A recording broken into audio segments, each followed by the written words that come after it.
Welcome back, ladies and gentlemen. This is the losers bracket finals of our winter championship. I'm Gandhi, and I got Bravo back at the booth. Hey, what's up? How you doing? Good, good. Been watching these matches out in the crowd. It's been awesome out there. There's a lot of people not only making noise, but there's tons of people sitting on the floor because we don't have enough chairs for Halo. Need more chairs. Need more chairs. Need more chairs. Need more chairs. Maybe that'll get us a Hey, few I more got chairs. you guys, you and I are like this, All right, well, let's go ahead and talk about this losers bracket finals match here for just a little bit. It's Status definitely gonna be quo. a treat. Status quo coming off a hard loss right there. I was getting, he added some stuff on his, I was kidding. Status quo coming off a hard loss right there. On the other side, Ambush coming off a big win. Right. Is that momentum going to come into factor? I think it's definitely going to come into factor. I was actually just out there, as I said, and status quo, I mean, they've looked down. Certainly high caliber players who have the chance to come back, but they kind of have their head in their hands. Definitely going to be disappointed after they lost that game. Yeah, and this is a very momentum-based game, and it's going to be interesting to see. It's going to rely on Flamesword really getting his troops back. But let's talk about this Ambush squad here. Sure. Keep in mind, whoever comes back from the losers bracket will actually be in a continuation series with this Instinct squad. We already saw Penance played against Ambush, not against Status Quo though.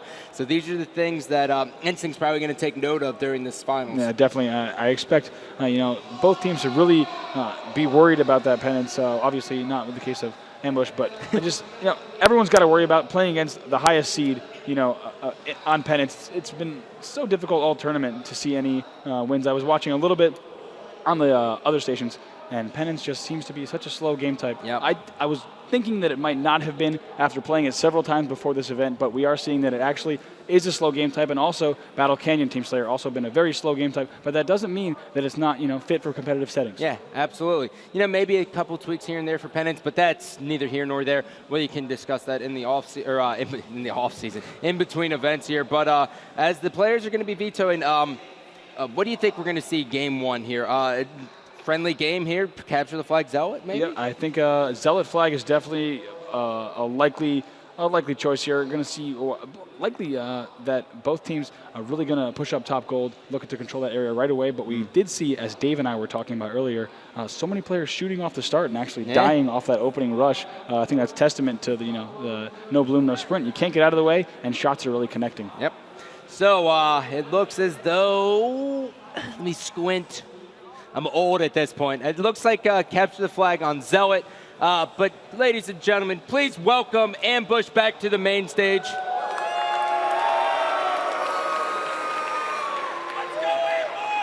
And guys, remember, you can vote in the Xperia Sony smartphone poll. Just tweet your team's code to @poll or go ahead and text 22333 to vote.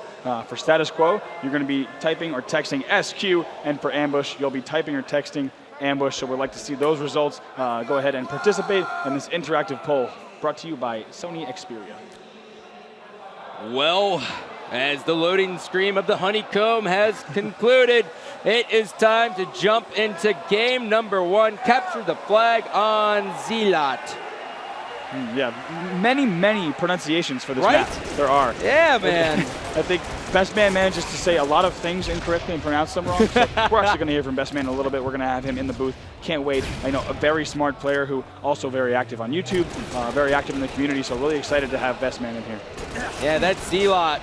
What can you do with it? But nonetheless, Bravo, as this tournament's actually progressed, we're seeing multiple different starting strategies. We saw as Instinct change it up.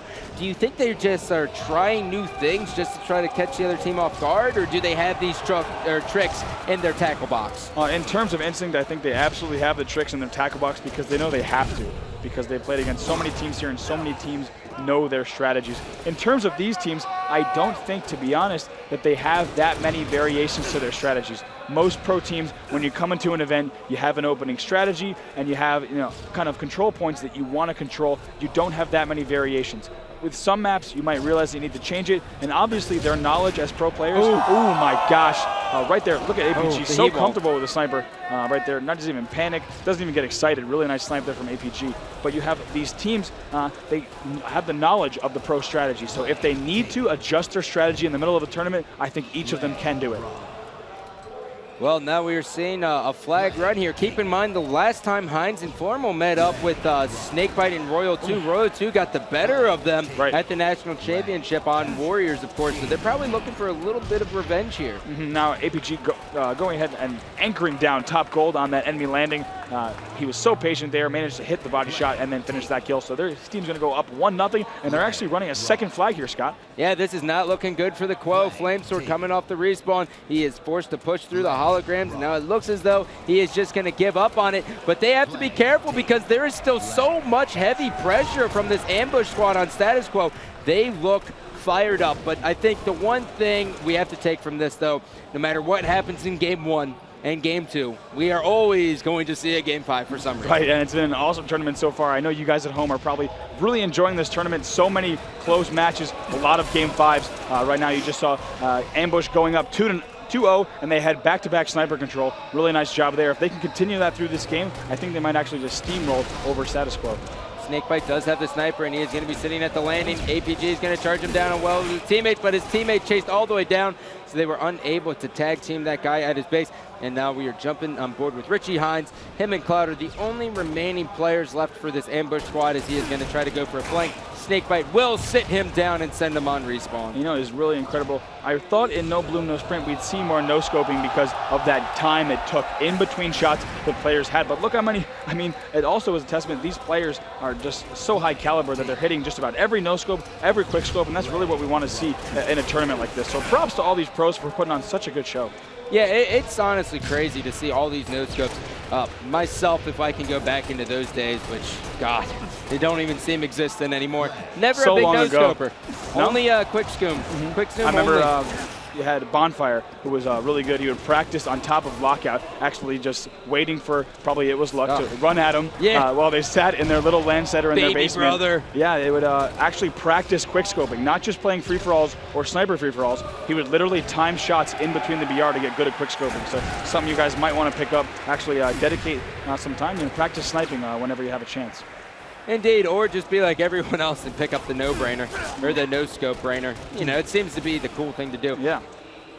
But now we're seeing a little bit of life here from Status Quo. What do they need to do differently? They have the positioning right. Right, and they just picked up the sniper here. We have Anelo picking up the first sniper for his team, and now they have top gold control. So this is exactly what we saw Ambush do, you know? Wow. Yeah, top gold control. Enable getting overextending himself a little bit there, and they're going to be punished as 3 members of Status Quo are dead. Let's see here, Flamesword trying desperately to stay alive. He gets a pull. But he's going to be ultimately taken out, as you see. Still unable here, trying to get top mid control. Really nice shots there on Hines. Almost took him out. Obviously, fighting from down low, a very difficult angle to challenge from. Yeah, so Formal now trying to get this flag touch here. Their flag has returned. So he has just got to wait. It's against the odds here. He has to wait for his teammates, and he also waits for his shields. Formal, be careful! And Royal 2 now is in a position, but they got to throw this flag out, and there's no sense of urgency from Status Quo about that. And they're going to, Ambush is going to go ahead and go 3-0. I mean, great double kill there from Royal 2. Props to him. He's probably going to run this flag, but he's still down 3-0 there. So we need to see a little bit more pressure. I was surprised Royal 2 got that kill on Formal, and they still capped the flag.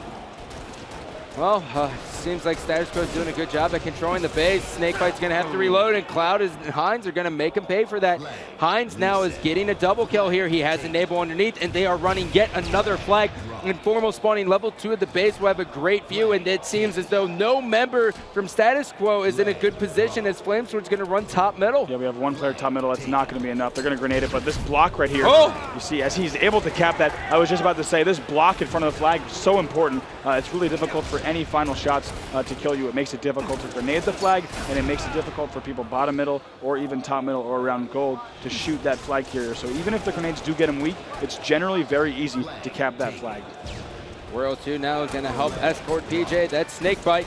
The Young Guns working hand in hand, and they should be able to kill Hines, but Ambush pooping out grenades, doing just about everything. They're inflicting so much damage before they die. Right, and what Ambush wants to do here, we've seen it too many times, even at the pro level. Ambush just wants to keep this pressure up, keep up the momentum, and close out this game 5-0. They'll ride that into game 2.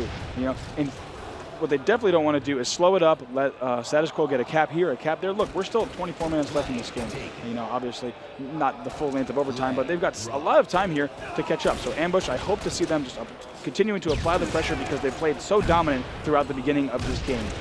Hines now forced to air up. He's going to be cleaned up, but Cloud doing a good job picking up where he left off. And meanwhile, we have a sneaky little rabbit here. Formal throwing the flag bottom middle. He's going to pick up a kill with that grenade launcher. Richie Hines has taught him well, and he will be able to take out Enable and stop this potential flag run. Members of Status Quo are bottom middle. They are forced to air up or stay down there, and Formal just trying to show off. It's as if he knows when the screen is on. Yeah. Nice job there. Really smart heads-up play. A lot of people might have gone for the flag return there. Instead, Formal knew that that guy was the last one alive in ring one. What he did was just pushed out, pushed on that ring guy, and eventually killed him. And very nice job there. Really heads-up play. Formal moving down underneath the base. The members of Status Quo not using their death screen, and because that Formal pretty much gets an easy flank here. Flame Sword going for the return. Enable waiting for a shield to spawn. Snakebite coming off the respawn, and Formal almost hit him with a little bit of a jiggle there. Yeah, almost juked him. The juke, man. It's good to see strafing be, relevant again. Yeah, no, it definitely. With shots hitting now, strafing really matters, and individual battles are a huge component with these new settings. So now, this last flag being ran for ambush, Clouds get weak, but he's probably going to want to try to go hard here, right into the flag. He's got two teammates there. This is going to be it. Oh, he will be stopped, but there is Richie Hines to put in the 5th and final flag ambush with the very, very dominant performance on the main stage here in our losers bracket finals of our winter championships. Let's take a look at the stats here, Bravs. Alrighty, yeah, you saw Formal standing up there, getting excited, looking over at this SQ team. He's excited to play the rest of the series, hopefully trying to steamroll them 3-0. Now looking at the NOS performance stats, Formal, he had a good reason to stand up and take a look over because he just went 22, 3, and 15, going a +7. Great numbers from him, and actually no one on Status Quo going positive. So actually, the only player in the game who went positive, Formal? Yeah. I believe. Let's take a look at those stats. Just verify. Correct, man. Okay, so Formal putting on a show here. Obviously, his teammates doing a great amount of help to give him assistance. And right now, we're actually going to go to a quick commercial break in between games.